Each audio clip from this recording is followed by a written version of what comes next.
One of the things we like to do is when we come get a chance to come down to Detroit is to talk a little bit about and bring in some speakers who have some insight into some of the great things that are happening down here, the rebirth. And you would have to be literally living in a box to not know about all of the tremendous reinvestment and excitement and energy happening in and around the city. Well, another one of the really exciting projects that are happening in downtown Detroit and in the region has been the introduction and the progress being made on the M1 rail.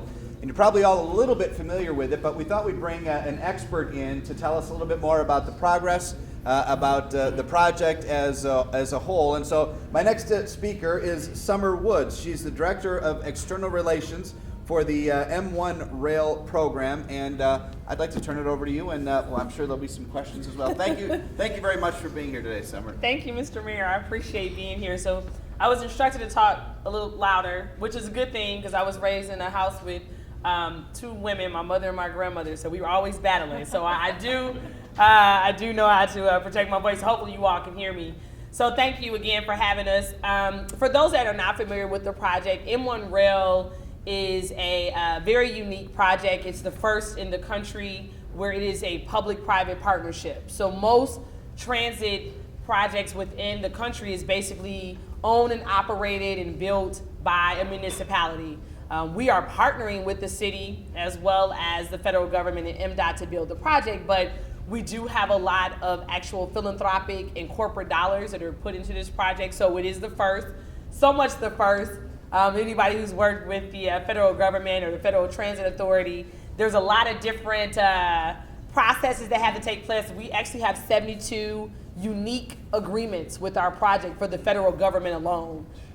With that, that's because this has never been done. So we thought that, no, that's your liability. No, that's your liability. So I actually worked on Super Bowl. Matt Cullen, who is our years ago, this is actually going to connect into that community. So it is a streetcar, which means it goes with the flow of traffic. We're looking to activate the streets. We're looking to have more activity in terms of multi-modes of transit. There is a bike share program that the Downtown Detroit Partnership is working with, that we're looking at different bike share stations that can be connected into our system.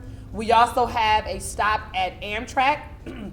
I think a lot of times people, especially Michiganders, because we are the home of the Motor City, everyone has a vehicle, that public transit is not always the hot thing to do. But we're trying to change that conversation. We're trying to shift the thought process as it relates to public transit and what that is, and not just talking about public transit for the transit dependent, but also for the choice rider. And so when people are looking to come down here for the auto show, or they're coming for any other sporting event, this becomes an opportunity within the city to actually traverse around the community a lot different, to get us to walk a little bit more, to have us to park our car and maybe hop on the M1 rail and go down and have lunch in Midtown, or go down to the North End and explore that as well. So with that, a lot of the conversations that relates to transit and allocations of funds, it does also come down to the bigger conversation about regional transit. And so when we talk about regional activities and everyone coming together from a collaboration perspective, our project is very critical and very key to regional transit within Southeastern Michigan. So we do have a great relationship with the Regional Transit Authority that's being led by Michael Ford. And we're working with all the different counties. As I'm not sure if you all are familiar, but obviously there is going to be on a ballot for regional transit in terms of a tax millage and what that looks like. And again, I think a lot of times we get so hung up on a lot of the things that sometimes with regional transit and public transit all together, we don't look at the greater good as to what that is. And it really is about appealing to everyone as it relates to being able to maneuver around. So our system is going to be very modern. It's not, I think a lot of times people are thinking of the trolley. I was actually on an interview this morning, and somebody was like, it's like the cable cars. I was like, it's not like the Rice-A-Roni box when you're leaning out, the commercial for the Rice-A-Roni. It's not like a trolley car. It actually is very modern. If anybody's been to Denver recently, or Seattle, or Portland, Atlanta, Tucson, their systems is very similar, that it doesn't have a very modern look. The streetcar provider that we're working with is a company out of Pennsylvania called Brookville. They're the only American-made company 4 streetcars in terms of manufacturing. The product that they have on the market now is in Dallas. We have gone to these other cities to see how it operates and how it coexists.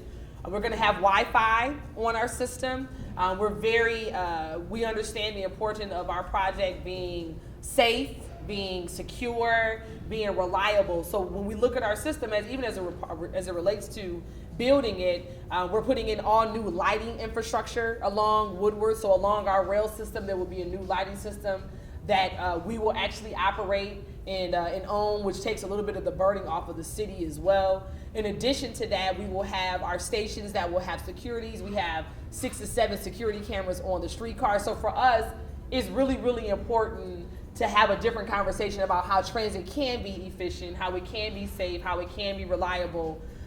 Even with that, all of our donors are at the table. We have different donors that are sponsors of our stations, as well as the streetcar itself. And we're going to continue to look at other methods and different vehicles in terms of creating additional marketing opportunities along the corridor as well. So we started construction in 2014. 2015 was a very busy year. Anyone who comes down to the games and all that jazz this year for the Lions and for the Tigers, you may have been interrupted a little bit on Woodward. I'm sorry, not really, but I am. In terms of just getting around, that's one of the things that we were talking to the Lions and the Tigers recently. Everyone's like, oh my God, it's so crazy, it's congested. But we're saying, hey, we need to talk about how people get down here differently, take different routes to come down here, because once the district is up and running, it's going to be a very dense type area. So we can't just think of Woodward as our only artery. Let's look at some other options around that. In addition to just in terms of our build out, this year is going to be very busy. This is our last year of construction. We will be done in 2016. Because we are a federal project, so although we are public-private, we have 1 penny, so we are automatically a public federal project. We have to go through a series of testing, which is probably about 3 to 4 months, we're hoping, and then we will be operational in the first quarter of 2017. So next year, when you come for Auto Show, you won't be able to get on, but the following year, but for those that are going to be here for opening day in 2017, our hope is that we are operating on that particular day. So overall, that's basically an overview of our project. I don't know if there's any other questions. Sure. One of the things I read about recently, Sommer, was the naming rights for the line. If you're someone like Frank Rewald and you want to throw around maybe $10 million to name the thing after you, is that still an opportunity? Or? No, we actually, Dan Gilbert, who is actually on our board as well, as a part of it, when we first started the project, we had to be able to commit to the federal government that we had a significant amount of money that was actually committed and allocated for the project. So in order to make sure that we met that number that the federal government was saying that was our obligation, our donors stepped up and our partners stepped up, and Dan Gilbert and Quicken Loans did step up, not only to sponsor a station, but also to have the naming rights. And so we're in the process with them now of vetting through what some of those names may be. And so hopefully soon we'll have a name. It's funny, I always am on our conference calls with Matt, like, hey, what's going on? So that we can start to actually market that. So we should be hearing something soon about the name itself. To take on Gilbert, Frank, good luck. Good luck. Any questions? Questions related to the M1 rail? Brad. Sommer, what's the long-range plan as to when it will go further north? For us, I always make the joke, and for me, I'm doing 3.3 miles, and after that, whoever picks it up. No, it's a conversation that's on the table that you have SIMCOG, who serves in our southeastern region in terms of really facilitating and orchestrating a lot of conversations about expansion. Or is it bus rapid transit, or how does that look in terms of expanding from a regional perspective? With SIMCOG, they are also working with the RTA, the Regional Transit Authority, to look at what that is holistically. There's a lot of different conversations that have to happen. I mean, there's conversations that have to happen along in all of our communities in terms of connectivity, and quite honestly, those are sometimes the conversations that get a little tricky when you talk about transit, because people's perception about public transit is so scary, so there has to be some broader conversations that I think sometimes as Michiganders, historically, we don't like to always have those conversations. So not in my lifetime. I think the goal is, and I think that's the key. And even when I lived in Houston, and I've seen it in the other cities I've lived in, you hear some of the trepidations or the fear of not knowing, of the unknown. But then once people experience it, they're like, oh, we want more. So for example, in Atlanta, they're moving their baseball arena to Cobb County. When there were conversations which would be similar to Oakland County here, when there were conversations about MARTA and additional funding, Cobb County was like, well, we don't, this is years ago. No, but now that the stadium, they're like, wait a minute, it's going to be a lot of traffic. What is this mass transit plan? We need to understand how that money is going to come to our community.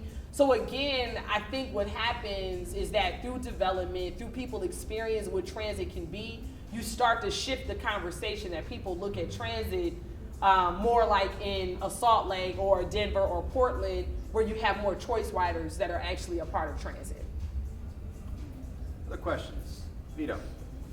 The people mover, what's the status of that? Is that abandoned now? And is, that I think has been a disappointment, to say maybe the least. How will this be different or better, or how will the longevity of this project shake out? So we actually are committed, the People Mover is still in existence. That, for us, we're all about connectivity, and even with working with the Regional Transit Authority, we're trying to find ways to actually have the transfers and the fair share, which is always the problem. That's the reason why, no one wants to share 5 cents. It's like, come on, y'all, let's try to figure this out.